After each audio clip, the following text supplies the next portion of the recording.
Assalamualaikum, how are you?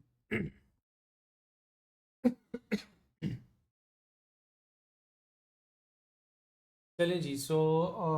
अच्छा, I saw your queries. ठीक है, वो आज बस मुझे थोड़ा सा टाइम नहीं मिला, तो एक बैक टू बैक क्लासेस हैं और अभी भी लाइक टिल 1:30 एट नाइट। सो मैं इंशाल्लाह उन सारी क्वेरीज को सॉल्व करके आपको ज़रूर सेंड करूँगा।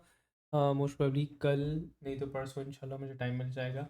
मैं थोड़ा थोड़ा करके जैसे भी होता चलेगा ना, वो मैं आंसर करते चला जाऊँगा। चलें जी। So what we were doing, हम लोग मेडिकल फिजिक्स हमने स्टार्ट किया था, और मेडिकल फिजिक्स में पर्टिकुलरली एक्सरेज हम लोग कर रहे थे। ठीक है, तो हमने सबसे पहले एक्सरेज की प्रोडक्शन की बात की थी और कुछ क्वालिटी कंट्रोल की शायद बात की थी। बहुत ज़्यादा नहीं, लेकिन चलें, प्रोडक्शन के ऊपर ज़्यादा बात हुई थी हमारी। हमने कहा था कि देखें, एक्सरेज जो हैं वो इलेक्ट्रोमैग्नेटिक वेव्स हैं, second highest order in energy, and they possess a very great या good penetrating power. Not as much as gamma, but they do penetrate through certain mediums. So they do penetrate through the skin, they do penetrate through the soft tissue layers, और even के lighter bones या फिर thin bones से भी आपके पास वो penetrate कर जाती है। अच्छा, इट एब्जॉर्ब्स अ लिटिल और पेनिट्रेट्स अ बिट। तो ये जो प्रॉपर्टी है इसको हम इस्तेमाल करते हैं फॉर स्कैनिंग। हमने सबसे पहले, वो किस तरह होता है वो तो आज देखेंगे, लेकिन सबसे पहले ना हम लोगों ने देखना था, जो कि हम लोग देख चुके थे, रिकॉल कर रहे हैं, इसकी प्रोडक्शन। तो मैंने कहा था कि इसकी प्रोडक्शन में सबसे पहले थर्मियोनिक एमिशन थी, जहाँ से हमने इलेक्ट्रॉन्स को एमिट आउट करवाया था।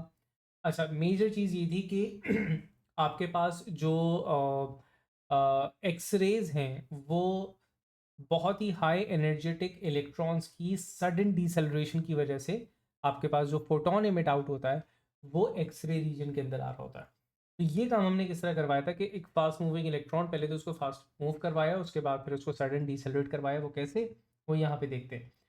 देखिए, सबसे पहले हमने क्या किया था, थर्मियोनिक एमिशन। थर्मियोनिक एमिशन में हम लोगों ने केवल एक हीटिंग वोल्टेज ओवर है, और इस वोल्टेज को मैं जितना बढ़ाता था उतने यहाँ पे इलेक्ट्रॉन्स की तादाद बढ़ती थी। इस वोल्टेज को जितना कम करता था उतने इलेक्ट्रॉन्स की तादाद कम होती थी। ये आपके पास एक कैथोड था, और फिर आपके पास एक टारगेट मेटल लगा हुआ होता था, that was an anode. Anode extremely high potential के ऊपर होता था, जिसकी वजह से इलेक्ट्रॉन्स के ऊपर एक वर्क डन होता था, ईवी करके, राइट। और इलेक्ट्रॉन उस वर्क डन की वजह से एक्सेलरेट करते थे। दैट वर्क डन उनकी काइनेटिक एनर्जी में कन्वर्ट होता था। Before reaching their target metal, वो एक अच्छा खासा काइनेटिक एनर्जी गेन कर चुके हुए होते थे, और फिर इससे कोलाइड करके वो डीसेलरेट करते थे, जिसके नतीजे में हमारे पास इलेक्ट्रॉन्स निकल फोटॉन्स निकल रहे थे। अच्छा, अब इसमें भी कुछ वेरिएशंस थी। मैंने कहा था कि सबसे पहले हीटिंग वोल्टेज का क्या काम था। हीटिंग वोल्टेज का काम ये था कि अगर मैं इसको बढ़ाता हूँ तो मेरे पास नंबर ऑफ इलेक्ट्रॉन्स बढ़ते हैं, in short number of photons बढ़ेंगे, तो इंटेंसिटी इंक्रीज होगी। एक्सेलरेटिंग वोल्टेज का क्या काम था, एक्सेलरेटिंग वोल्टेज को बढ़ाने से मेरे पास एनर्जी ऑफ इलेक्ट्रॉन बढ़ रही थी, तो एनर्जी ऑफ फोटोन बढ़ रही थी। हमारे पास रेंज ऑफ एनर्जीज थी, रेंज ऑफ वेवलेंथ थी। तो मैंने कहा था basically there are certain photons जिनकी एनर्जी लेसर है, they are x-rays but lesser of energy, तो उनको हम soft x-rays, and hard x-rays the one जिनकी एनर्जी ज़्यादा थी। तो हार्डनेस किस तरह कंट्रोल की जा रही थी, हार्डनेस कंट्रोल की जा रही थी एक्सेलरेटिंग पोटेंशियल को बढ़ाकर। जो निकलने वाले फोटॉन्स थे, उनकी उनकी वेवलेंथ्स को हमने प्लॉट किया विद देयर इंटेंसिटी, और उसकी कुछ कैरेक्टरिस्टिक्स थी, उसकी कुछ फीचर्स थे जो कि हमें पता चल रहे थे। वो क्या थे? 3 फीचर्स हमने देखे थे। सबसे पहले हमने ये देखा कि we have a continuous range. तो इसका मतलब ये है कि there is a range of deceleration. सारे के सारे एक ही मैग्नीट्यूड की डीसेलरेशन नहीं रख रहे। सबके पास there is a multiple range of deceleration, multiple range of energies, तो जिसकी वजह से जो फोटॉन्स आ रहे हैं उनकी एनर्जीज़ भी ज़्यादा है। मतलब रेंज जो है वो काफ़ी बड़ी है। मतलब we have soft and hard access both, जिसमें से हम सॉफ्ट को भी ब्लॉक करना सीखेंगे। फिर मैंने कहा था कि we had this characteristic peaks. ये करेक्टरिस्टिक पीक्स जो थी वो excitation de excitation and ejection de excitation के नतीजे में जो जो वेवलेंथ्स निकल रही थी, जो फोटॉन्स निकल रहे थे, उनकी इंटेंसिटी स्लाइटली ज़्यादा थी। ये करेक्टरिस्टिक्स थी मेटल की, ठीक है ना, क्योंकि ये उसके एनर्जी लेवल्स की इंफॉर्मेशन दे रहे थे। लास्टली हमने कट ऑफ वेवलेंथ डिस्कस की थी। This was the highest of the wavelength, मतलब sorry smallest of the wavelength, मतलब हाईएस्ट ऑफ द फ्रीक्वेंसी मानी highest of the energy value. So ये हाईएस्ट एनर्जी फोटोन को इंडिकेट कर रहा था। तो ये सारी चीज़ें हम लोगों ने देखी थी। अच्छा, अब आगे हम कुछ चीज़ें देख रहे हैं, कुछ प्रॉपर्टीज़ देख रहे हैं, और दो प्रॉपर्टीज़ और उसके बाद इसकी कैलकुलेशन, इसका प्रोसेस क्या है उसको हम देखेंगे। तो देखिए, द प्रॉपर्टीज़ ये तो थी उसकी एक्सरेज की। अब मैं इमेज प्रॉपर्टीज़ की बात जा रहा हूँ कि वो जो हम इमेज फॉर्म कर रहे हैं उसकी प्रॉपर्टीज़ में हम क्या देख रहे हैं।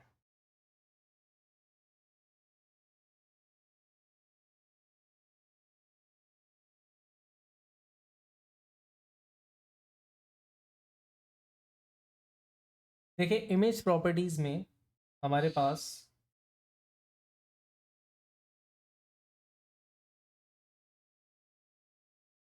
सबसे पहले एक चीज़ आती है, शार्पनेस।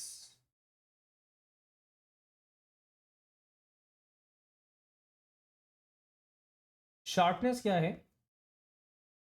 क्लियर, शार्प या विजिबल बाउंड्री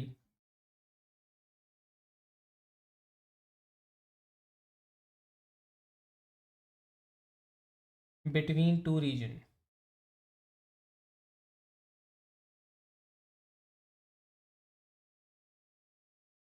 मतलब, अब डेफिनेटली फॉर एग्जांपल किसी ह्यूमन आर्म का हम एक्सरे कर रहे हैं, राइट?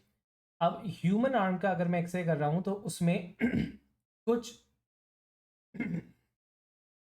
सॉरी, कुछ रीजन्स ऐसे होंगे जिसमें there is only the flash, ठीक है ना? लेकिन there would be certain region जिसमें से जो एक्सरे है वो देयर इज अ रीजन जहाँ पे फ्लैश और बोन बाउंड्री आ रही है, a soft tissue and hard tissue, या फिर बोन की एक बाउंड्री आ रही है। तो दोनों से जो इंटेंसिटी गुजरेगी that would be a difference in those intensity, ठीक है? तो मतलब उनमें एक क्लियर डिफरेंस आना चाहिए। Sorry, I don't know what happened to my throat. तो फॉर एग्जांपल,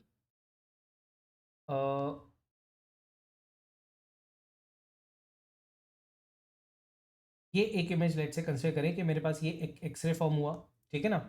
अब यहाँ पे we have this clear boundary,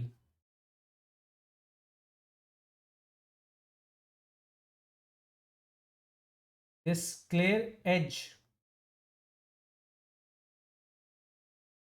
between two different region, ठीक है? मतलब इमेज जो है वो मेरे पास ब्लर्ड नहीं है। फॉर एग्जांपल, अगर मैं ऐसा इसी में एक फॉर्म करने की कोशिश करूं कि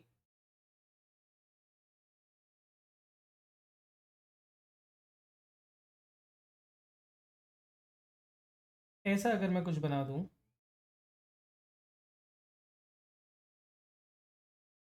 slightly blur image, slight blur image,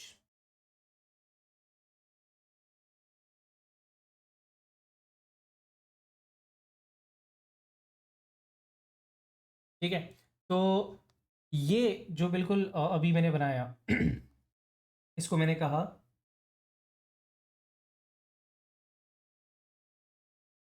कि this is a blur as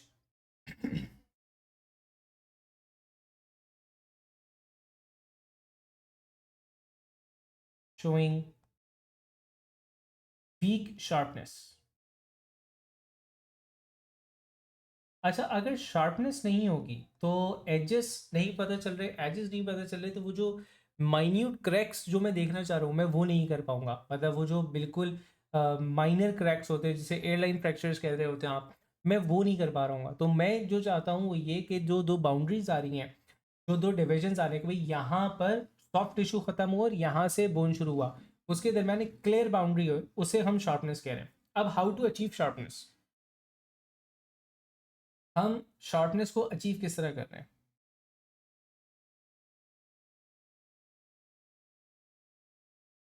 how to improve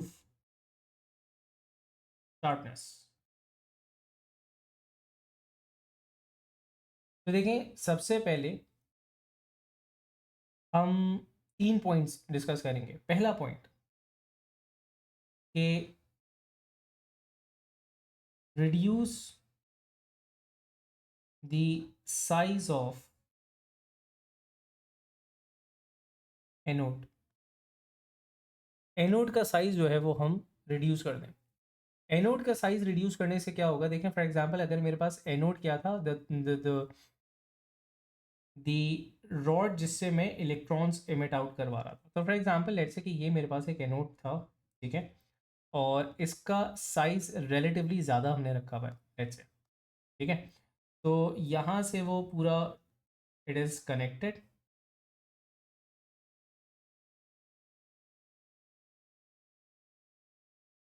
right.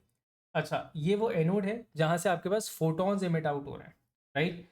तो अब लेट्स से कि मैंने कहा कि मेरे पास जो लेट्स से कि एरिया या फिर ऑब्जेक्ट अंडर द इन्फ्लुएंस है, वो कुछ ऐसा शेप रखता है मेरे पास,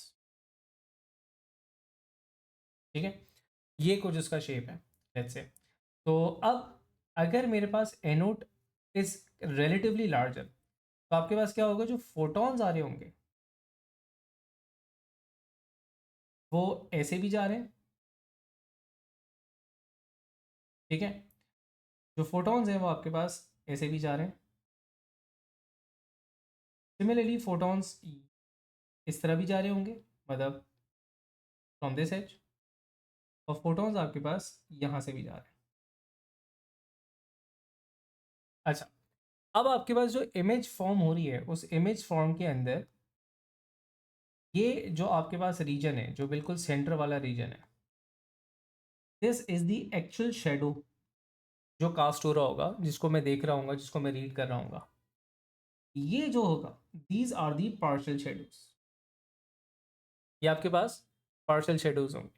तो मैंने कहा दिस सेंटर वाली चीज, this is the actual shadow, या फिर द एक्चुअल डार्कनेस जो कि हम देख रहे हैं। तो ये एक्चुअल इमेजिंग है आपके पास,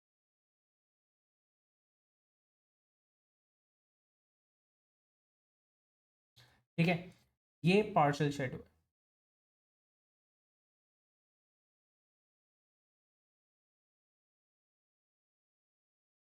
इसी तरह आपके पास ये नीचे वाला पार्शियल शेडो है। तो अगर मेरे पास एनोड का साइज बहुत बड़ा है, ठीक है ना, तो मेरे पास क्या होगा, ये जो पार्शियल शेडोज हैं ये ज़्यादा होंगे, ये बहुत ग्रेटर होंगे, ठीक है। अब पार्शियल शेडोज बड़े होने का नुकसान क्या है, पार्शियल शेडो बड़े होने का नुकसान ये है कि these partial shadow actually cause the blurry image, the blurry edges, ठीक है। और अगर मैं यही काम इस तरह रिपीट करूं कि मैंने कहा कि मैं इसको एक स्मॉलर एनोड के साथ परफॉर्म करूं, ठीक है। स्मॉलर एनोड में आपके पास चीज़ें थोड़ी सी तब्दील हो जाएंगी। मैंने पहले इस एनोड का साइज़ में कम कर दूं। मैंने कहा स्मॉलर एनोड है,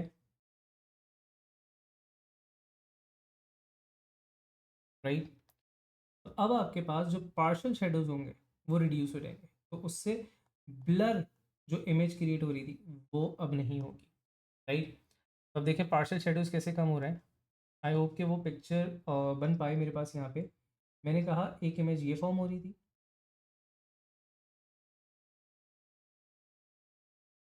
एट दी एजेस,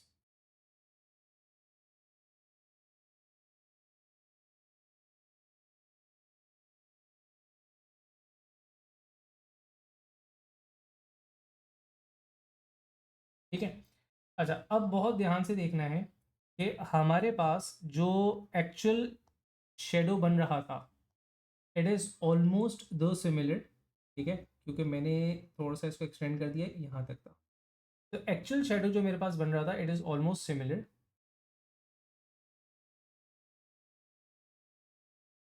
नहीं जी, तो डब्ल्यू आने को तैयार नहीं है, तो डब्ल्यू हम अलग से लगा देते हैं। अच्छा, पार्शल शेडोज जो है वो आपके पास रिड्यूस हो गए। पार्शल शेडोज जो हैं वो हमारे पास रिड्यूस हो गए। तो मैं यूँ, इससे नहीं बन रहा, मैं ऐसे बना देता हूँ। एक पार्शल शेडो यहाँ बना, एक पार्शल शेडो यहाँ बना, तो मैं बोलूँगा reduced partial shadow.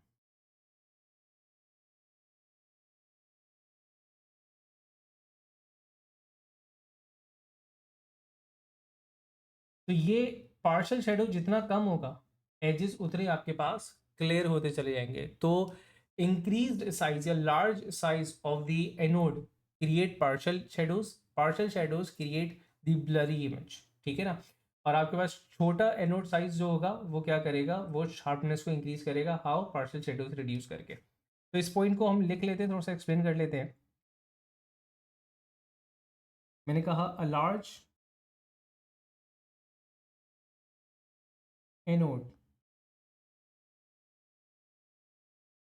creates large partial shadows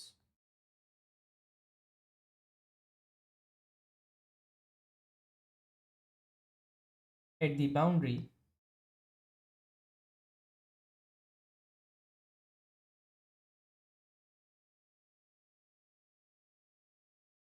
which results in poor sharpness.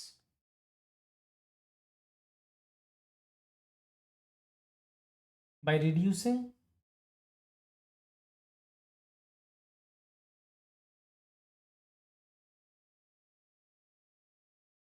the size of anode,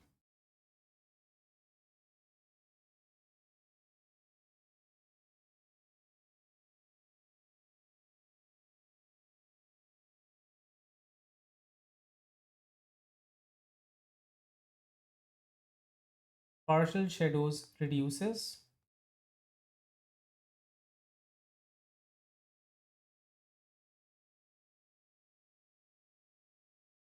increasing the sharpness.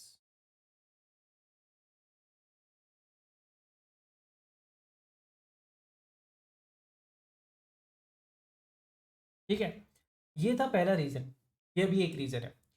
दूसरा रीजन हमारे पास क्या है, दूसरा रीजन हमारे पास ये है कि हम अपर्चर साइज को कम से कम रखेंगे, reduced aperture size,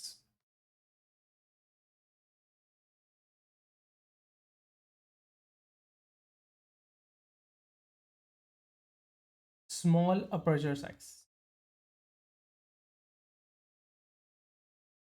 aperture size क्या था, मैंने आपको बताया था कि कल हम लोगों ने एक डायग्राम जो देखी थी लास्ट क्लास में, उस डायग्राम के अंदर ये है बेसिकली हमारे पास अपर्चर, ठीक है।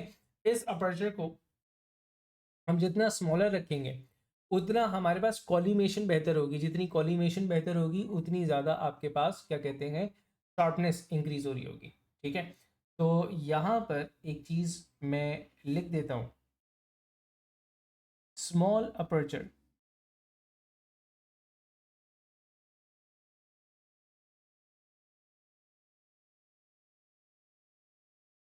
causes better collimation. Actually collimation is achieved not by the aperture, उसके आगे हम एल्यूमिनियम फिल्टर्स लगाते हैं। लेकिन ये कि जितना अपर्चर साइज छोटा होगा उतनी हमारे पास जो डाइवर्जेंट वेव्स रेज होंगी वो कम से कम होंगी, ठीक है ना, इंक्रीजिंग शार्पनेस।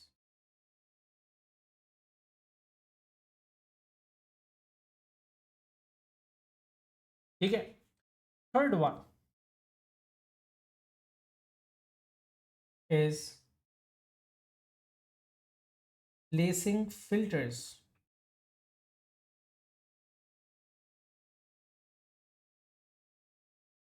या लेड फिल्टर्स कह लेते हैं, क्योंकि स्पेसिफिक वर्ड लेड का यूज हुआ है, लेड फिल्टर्स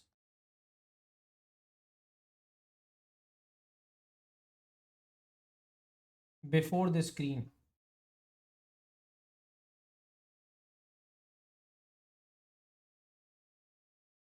स्क्रीन को, स्क्रीन से पहले एंड लेट्स से के बॉडी के बाद, whatever the object was, उसके बाद, ठीक है।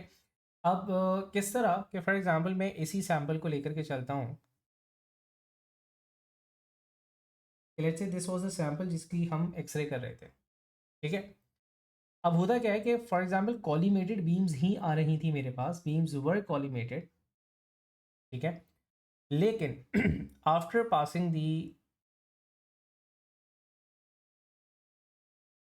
मैं रेड में बना लूँ ताकि क्लियर नज़र आ जाए। फॉर एग्जांपल ये मेरे पास एक्सरेज आ रही थी, ठीक है। इसमें से सर्टेन एक्सरेज जो होंगी वो एजेस से डिफ्रैक्ट करेंगी, सर्टेन जो है वो एजेस से डिफ्रैक्ट की। अब जाहिर है कि कुछ जो है वो इसमें से आपके पास क्या कहते हैं रिफ्रैक्ट करके जा सॉरी ट्रांसमिट हो रही हैं, लेकिन they would be certain waves जो कि डिफरेंट एंगल्स के ऊपर ऐसे करके जा सकती है। Now these diffracted rays may cause a poor imaging. तो हम क्या करते हैं कि हम इसके आगे लगा देते हैं फिल्टर्स। लेड फिल्टर्स क्या काम प्ले कर रहे हैं? लेड फिल्टर्स इन जो डिफरेंट डायरेक्शन में डिफ्रैक्टेड रेज होती हैं वो उनको ब्लॉक करते हैं, उनको एब्जॉर्ब कर लेंगे। तो ऐसे होते हैं कि इनके दरमियान गैप्स हैं, ठीक है ना। It's not a completely lead thing, ये समझ लें कि लेड एल्यूमिनियम इस तरह करके एक एक ऑल्टरनेट पैटर्न होता है। तो सर्टेन रेज जो है वो लेड के अंदर जा करके एब्जॉर्ब हो जाती हैं, वो रेज जो कि बिल्कुल स्ट्रेट जा रही हैं वो पास ऑन कर जाएंगी, ठीक है। तो स्ट्रेट रेज आपके पास पास कर गई, और जो क्या कहते हैं डिफरेंट डायरेक्शन में जा रही थी वो आपके पास क्या कर गई? ब्लॉक हो गई। तो लेट्स से कि ये स्ट्रेट रेज जो है वो मैंने कहा पास कर गई हैं, और जो डिफ्रैक्ट हुई हुई थी इन अ रैंडम डायरेक्शंस वो आपके पास ब्लॉक कर गई, कुछ इस तरह। ठीक है, आई होप इसका आइडिया क्लियर हुआ होगा। ठीक है, तो the rays that are diffracted from the edges वो लेड फिल्टर्स में एब्जॉर्ब हो जाती हैं, और सिर्फ पैरेलल बीम्स जो कॉलीमेटेड बीम्स होती हैं सिर्फ वही जो है वो आपके पास पास ऑन हो रही होती हैं। तो एक डायग्राम को थोड़ा सा और बेहतर कर देता हूँ मैं बस यहाँ पर भी, चलिए। तो मैं इसको भी यहाँ पे इसकी स्लाइड छोटी सी डिस्क्रिप्शन लिख देता हूँ कि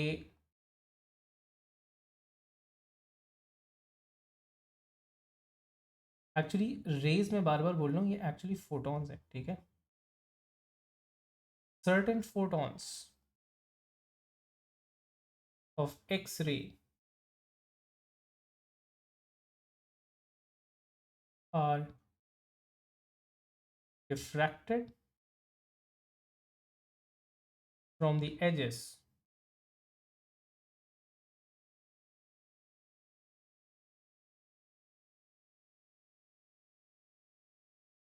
and causes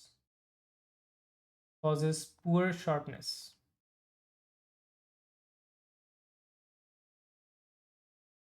ठीक है। Placing lead filters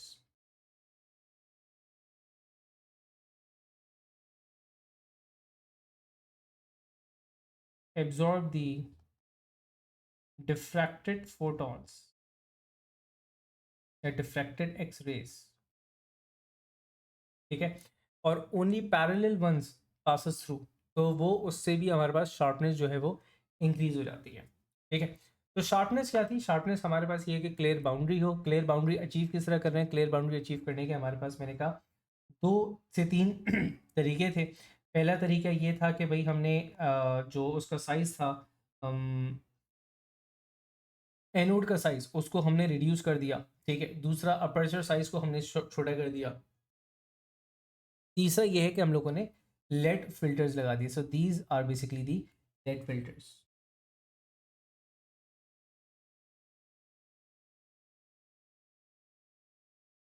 ठीक है। चले, अनदर इमेजिंग प्रॉपर्टी, एक तो हम लोगों ने देखी थी शार्पनेस, और another imaging property is contrast, ठीक है।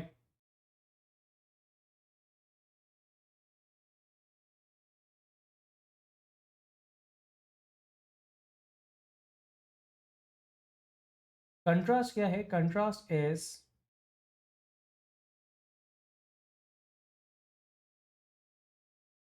clear difference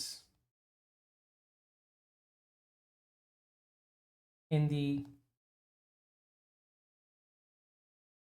degree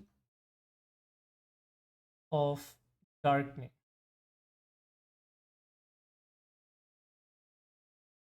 ठीक है, या फिर मैं यूँ कह सकता हूँ कि डिफरेंस या इम्प्रूव कर रहा हूँ, noticeable difference, noticeable difference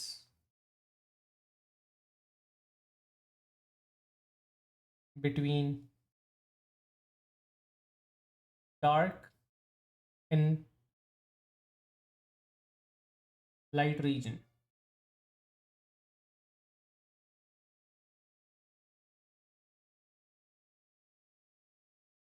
dark और लाइट रीजन्स के दरमियान एक क्लियर फर्क आ रहा हो, बाउंड्री की बात नहीं कर रहे, उनके जो डिग्री ऑफ डार्कनिंग है, उनके जो शेड्स हैं उसमें फर्क आ रहा, ठीक है। फॉर एग्जाम्पल मैंने कहा इसी इमेज को ले लूँ अगर मैं, ठीक है, तो इस इमेज के अंदर आपके पास there is a good contrast in it, हमें पता चल रहा है कि भाई ये दो different regions, this image is representing a very good contrast, ठीक है। तो मुझे पता चला कि ये डार्कनिंग, ये मतलब शेड अलग है, this shade is different, this shade is different, when you can see different shades, तो यू कैन इजीली डिफरेंशिएट कि भाई यहाँ पर आपके पास एक ये मटेरियल था, ये एक डेंसिटी थी, एक टिश्यू रीजन था, ये अनदर टिश्यू रीजन है, ये अनदर टिश्यू रीजन है। अगर आपके पास शेड्स ही नहीं आ रहे डिफरेंट, बाउंड्री क्या ही कर पाएगी उसके बाद, ठीक है ना, तो मैं डिफरेंशिएट नहीं कर पाऊंगा between two different density regions, ठीक है। तो जैसे यहाँ पे the diagram is representing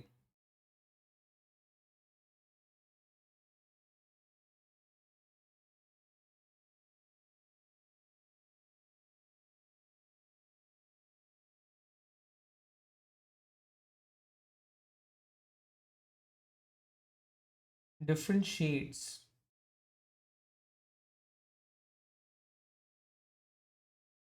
of darkening,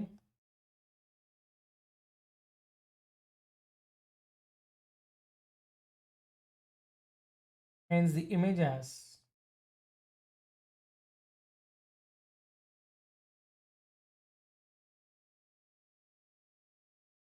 a good contrast,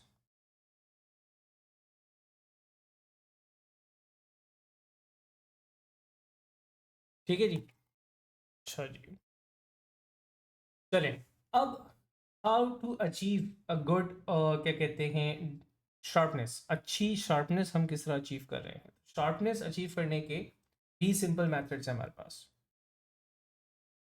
sorry contrast, how to improve contrast.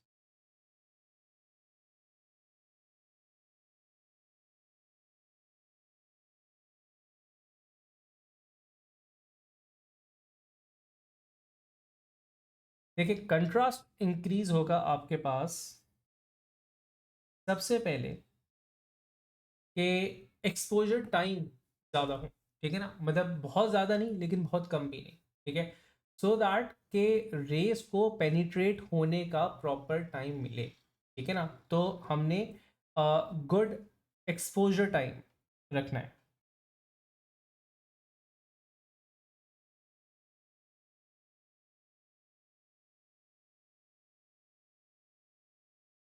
इससे हमारे पास कंट्रास्ट ज़्यादा होगा, ठीक है।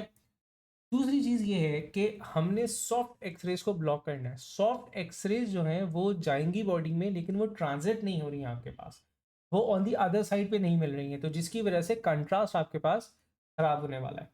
तो हम क्या बोलेंगे, हम क्या करेंगे इसमें, हम करेंगे कि हमने हार्ड एक्सरेज की जो इंटेंसिटी है वो बढ़ानी है, सॉफ्ट एक्सरेज को ब्लॉक करना है, तो ब्लॉक सॉफ्ट एक्सरेज,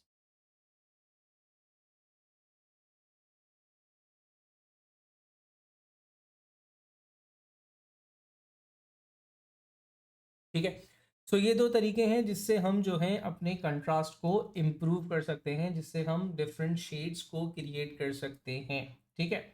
अच्छा अब देखें इमेज फॉर्मिंग, ठीक है ना, इमेज आपके पास किस तरह फॉर्म हो रही है और आप क्या उसके अंदर रीड कर रहे हैं, ठीक है। तो एक सेकंड, मैंने कहा इमेज फॉर्मेशन,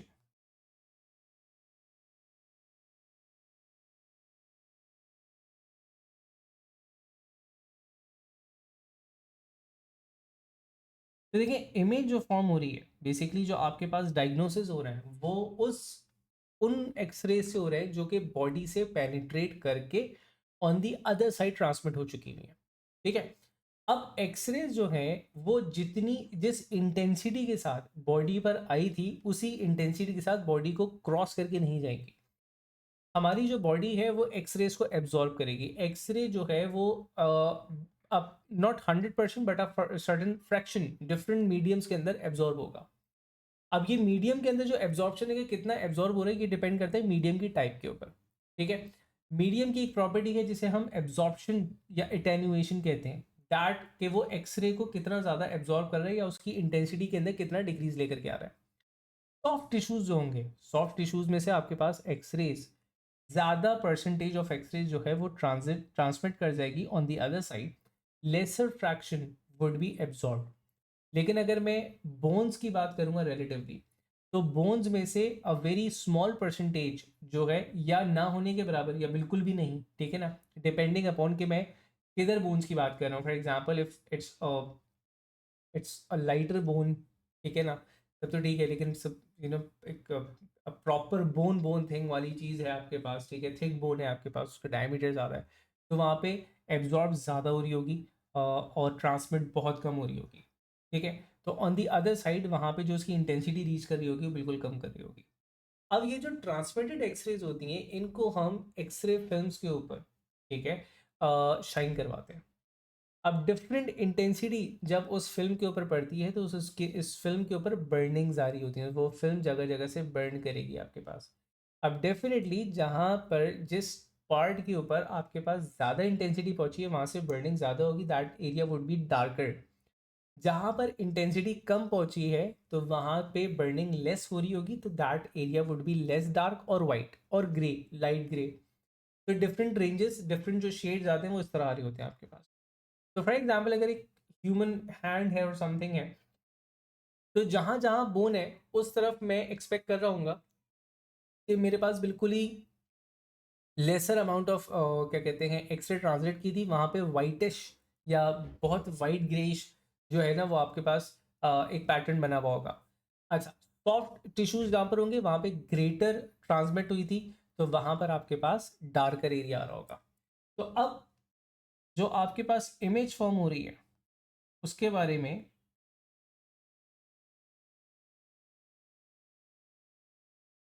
एक बात मैं कहूँगा कि X ray images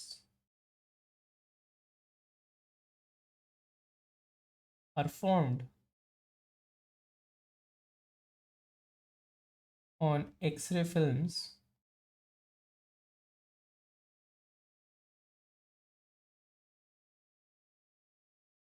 from the transmitted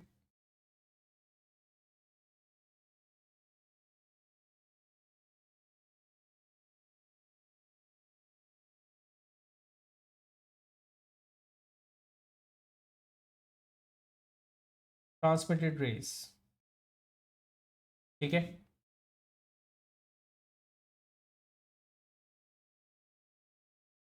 X-rays are absorbed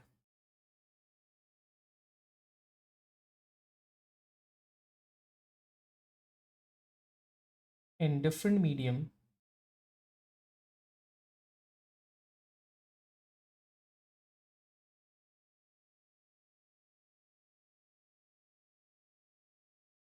depending upon the density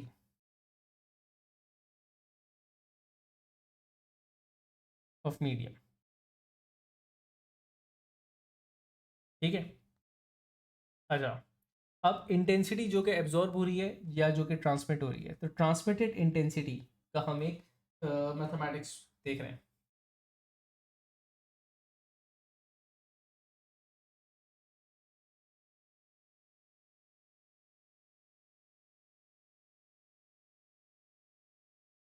multiple classes ले लेके अब हाथ साथ दे रहे हैं ना, आइज साथ दे रही हैं, तो मैंने कहा ट्रांसमिटेड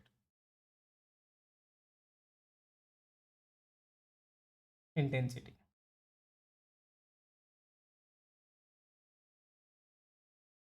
तो देखें आपके पास फॉर एग्जांपल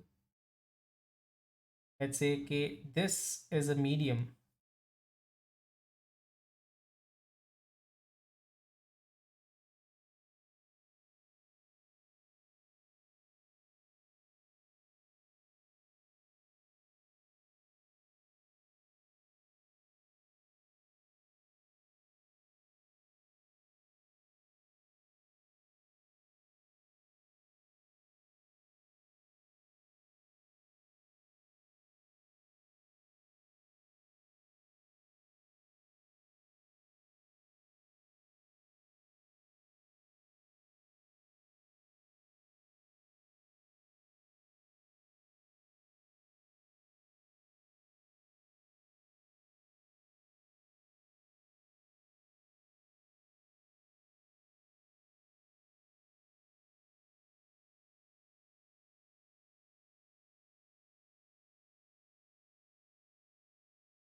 अब देखें ये एक मीडियम था, ठीक है। इसमें जो रे आ रही है उसकी मैंने इंटेंसिटी लेट से की आई नॉट। जो रे जा रही होगी उसकी इंटेंसिटी मैं कह रहा हूँ वो डिक्रीज हो चुकी हुई है। अब वो डिक्रीज फैक्टर कितनी हुई है, कितना डिक्रीज हुआ है, ये डिपेंड करता है सर्टेन फैक्टर्स के ऊपर। एक फैक्टर मैंने कहा this is I not and this is I, ठीक है। इसको मैं कह रहा हूँ इंसिडेंट इंटेंसिटी। ये वो इंटेंसिटी है जो कि आई थी इन द मीडियम, और ये है transmitted intensity from a medium,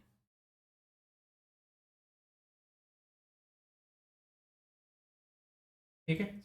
अच्छा, ये डिपेंड कर रही है कि आपके पास जिस मीडियम से, अच्छा एक सेकेंड,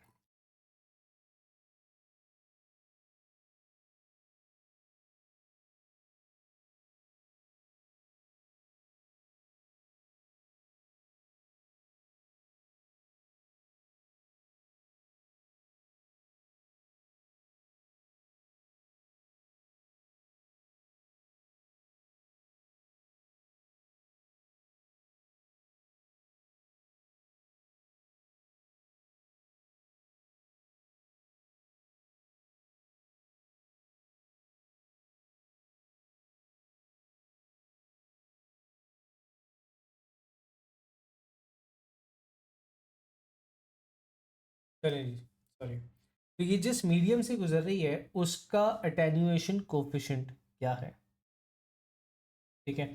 तो रिलेशन इज आपके पास, और दूसरी एक और चीज़ मैंने कही थी, इसकी डिस्टेंस, इसकी जो थिकनेस है वो कितनी है। तो इस थिकनेस को मैं कह रहा हूँ एक्स, तो इसकी थिकनेस भी मैटर कर रही है।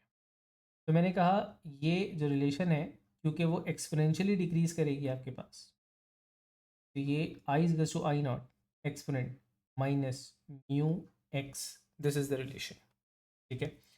जहाँ पे म्यू जो है वो आपके पास लीनियर एब्जॉर्प्शन कोफिशिएंट या लीनियर एटेन्यूएशन कोफिशिएंट दोनों नाम है इसके। तो मैंने कहा कि एक्स, सॉरी म्यू पहले लिख लेते हैं, लीनियर एटेन्यूएशन या फिर एब्जॉर्प्शन कोफिशिएंट,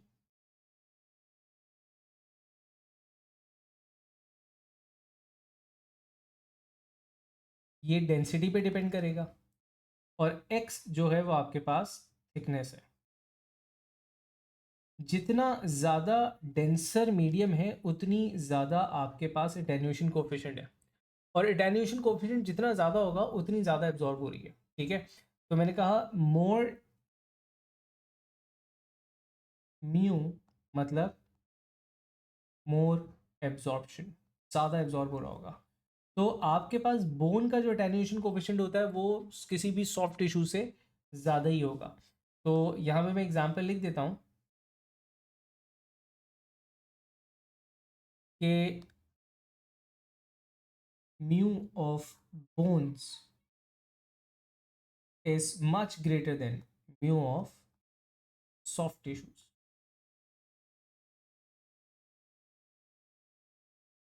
राइट? अब आपके पास जो फाइनल इमेज फॉर्मेशन हो रही होती है वो किस तरह हो रही होती है? अच्छा, इसमें क्या है, चलिए मैं पहले एक इमेज यहाँ पे ले लूँ, उसके बाद फिर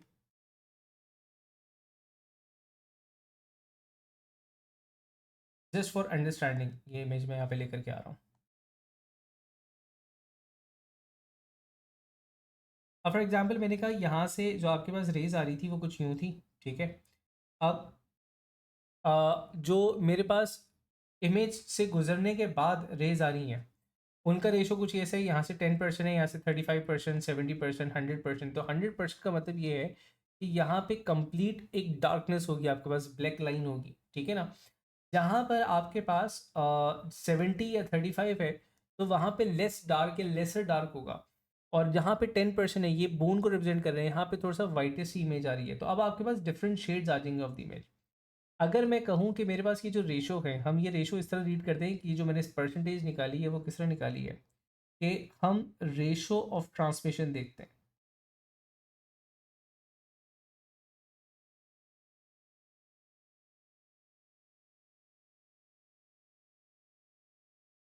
रेशो ऑफ ट्रांसमिशन या ट्रांसमिटेड वेव्स का या इंटेंसिटी का रेशो, मैंने कहा I naught, sorry I over I naught is equals to minus mu x, ठीक है? अगर तो ये रेशो लेट्स से कि फॉर एग्जांपल ये रेशो आता है आपके पास 40%, तो इसका मतलब ये है कि 40% जो है वो आपके पास ट्रांसमिटेड है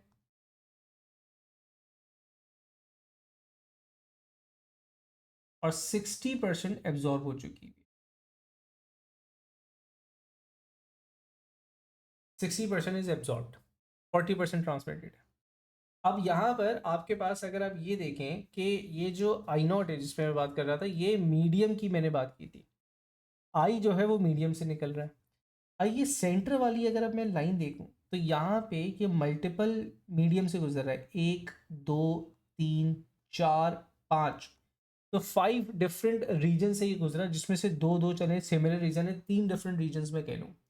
तो क्या यहाँ पे ये इसी तरह होगा? नहीं, इट वुड बी डिफरेंट।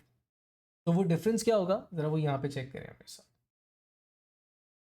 इसको हम अंडरस्टैंडिंग के लिए चेन रूल कह लेते हैं।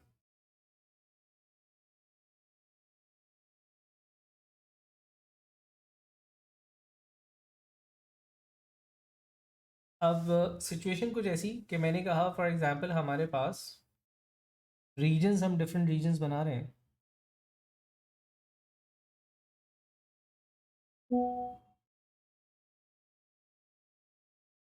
अच्छा जी, तो मैंने कहा लेट्स से कि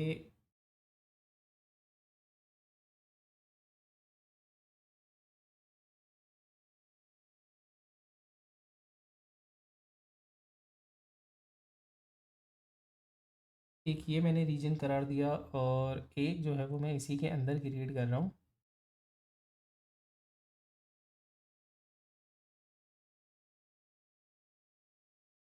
यहाँ पे,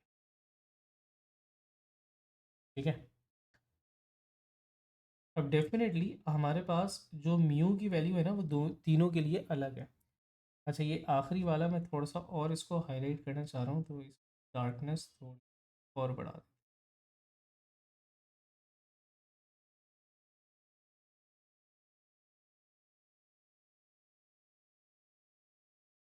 ठीक है?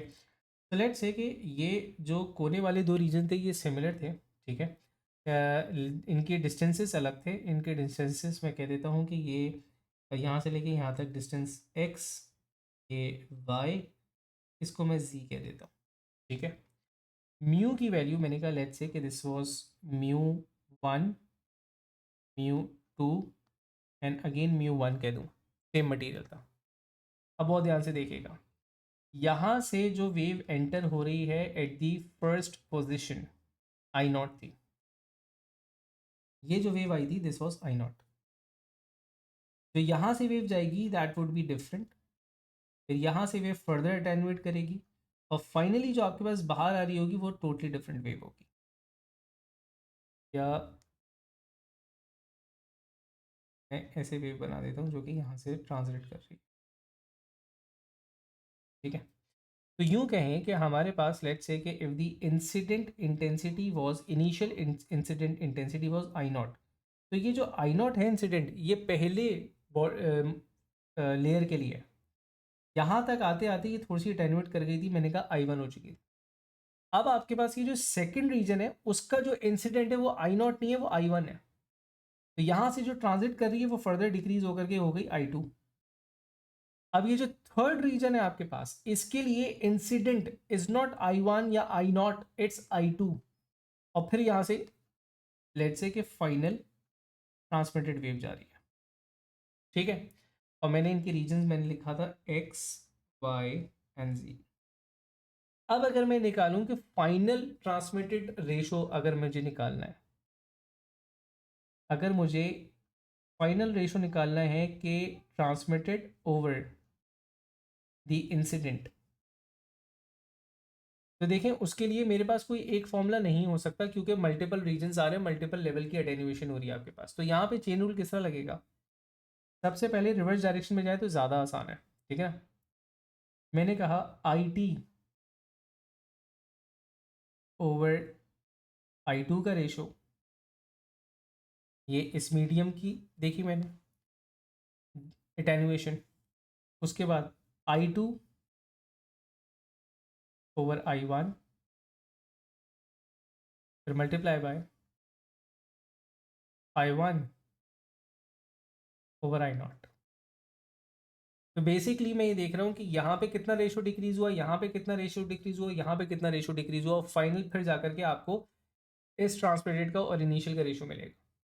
अब वो रेशो मैं किस तरह निकाल सकता हूँ, वो मैं रेशो निकाल रहा हूँ इस तरह के, मैंने कहा this would be exponent minus, अब आई टू और I naught, sorry I t और I two minus mu g multiply by exponent minus, अच्छा ये वाजे कर दूँ यहाँ पे, this is mu one, okay, mu one और जी। उसके बाद इससे प्रीवियस था म्यू टू, जहाँ पे आपके पास डिस्टेंस वॉज वाई, एंड फिर आपके पास जो रेशो था that was again mu one, जहाँ पे डिस्टेंस वॉज आपके पास एक्स, ठीक है, आई वन ओवर आई नॉट का। अब मैं चाहूँ तो मैथ्स के यहाँ पे रूल्स लगा सकता हूँ, सिंप्लीफाई कर सकता हूँ, जहाँ पे बेसिस सेम होती है वहाँ पे पावर ऐड हो जाती है, तो बेसिस सेम है यहाँ पे अल्टीमेटली पावर सारी ऐड हो जाएंगी। तो जैसे मैंने कहा, मैं इसको पहले तो म्यू वन वाली जो वैल्यूज़ हैं मैं उनको एक साथ लिख सकता हूँ, मैं जी प्लस एक्स ऐसे करके लिख सकता हूँ, मल्टीप्लाई बाय ई की पावर, ठीक है। और मैं फाइनल इसको भी फर्दर ऐड करके ला सकता हूँ कि जनाब this is minus mu one G plus X plus minus mu two Y. तो ये एक ही सॉल्विंग के अंदर मेरे पास पूरा रेशो जो है वो आ जाएगा of I T over I one, sorry I T over I not.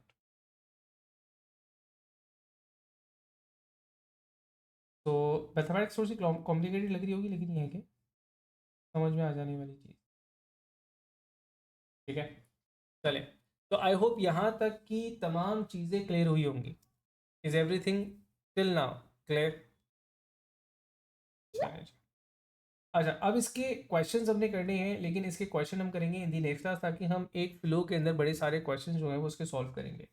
हम इसके काफ़ी सारे क्वेश्चन सॉल्व करके एंड फिर इन दी नेक्स्ट क्लास ऑल्सो हम सी टी स्कैन को डिस्कस करेंगे, विच इज़ अनदर वेरिएंट, बहुत ज़्यादा डिटेल नहीं है, थ्योरेटिकल सी डिटेल है ऑफ दी एक्सरेज। अच्छा, आने वाले जो दो आपके पास स्कैन्स हैं वो इतने लंबे नहीं है जितना हमने एक्सरे को टाइम लगाया, जितना एक्सरे को हम टाइम दे रहे हैं उससे लेसर टाइम में आपके पास अल्ट्रासाउंड और पेट स्कैन तो बहुत ही ज़्यादा छोटा है। तो आई एम एक्सपेक्टिंग कि इसी वीक के एंड में हम मेडिकल फेज को ख़त्म करेंगे, और फिर इससे फर्दर छोटा टॉपिक जो है वो हमारे पास एस्ट्रो है। तो इंशाल्लाह नेक्स्ट वीक में, कमिंग वीक में हम पूरी पूरी कोशिश करके इस सिलेबस को वाइंड अप करेंगे, और फिर हमारे पास एक अहम चीज़ रह गई है, that is question number one, हमने उसकी भी प्रैक्टिस करनी है, ठीक है। तो कुछ और भी प्लान्स हैं वो इंशाल्लाह अपडेट कर दूंगा।